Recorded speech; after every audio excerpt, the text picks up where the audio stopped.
তো কেমন আছো? আজকে আমি আপনাদের সামনে আসলাম অনেকদিন পর। কারণ অবশ্যই আছে। কারণ ছিল, এতদিন আমার এক্সামিনেশন ছিল, এইচএসসি। তো সেটি শেষ হলো আজকে। তো আমি এতদিন ভিডিও না দেওয়ার কারণে দুঃখিত।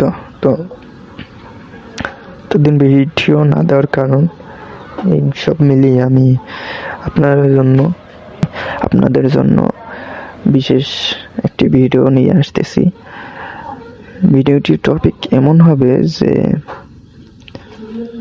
কিছু যদি ধারণা দিয়ে, বেশি তো দেওয়া যাবে না, টেলার হিসাবে কিছু একটা ধারণা দিয়ে দিই। তো আমরা জানি যে নবাবী আমলে সম্পদের প্রাচুর্য ছিল, কিন্তু তখন কৃষি করত সনাতনী পদ্ধতিতে, যেমন গরু দিয়ে হাল চাষ এরকমে। তারপরেও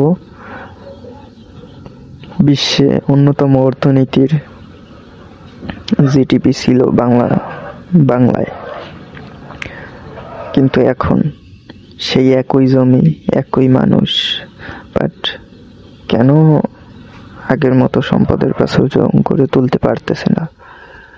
তো এই বিষয় নিয়ে আমি অনেক বিশ্লেষণ করব আপনাদের সাথে।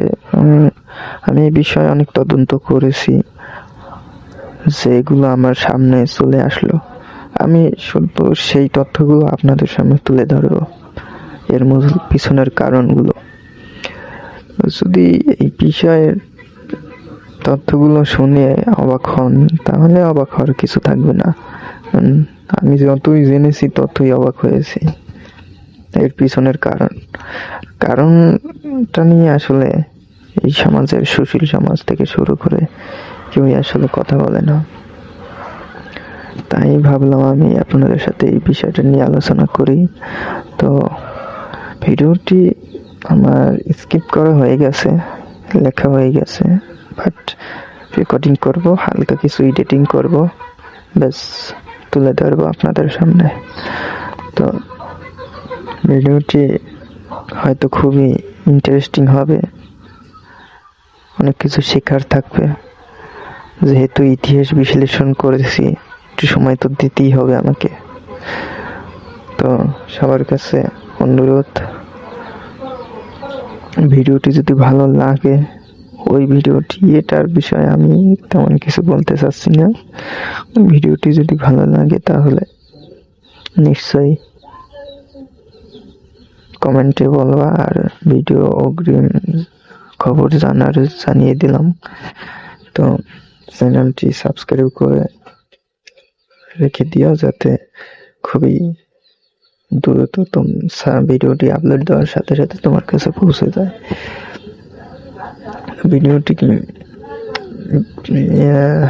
ভিডিওটির জন্য বিশ্লেষণ করতে অনেক কষ্ট হয়ে যাইতেছে আমার জন্য, কারণ এটি কোনো সাধারণ ভিডিও না, যেহেতু আমাদের সমাজ ও অর্থনৈতিক বিষয়গুলো জড়িত।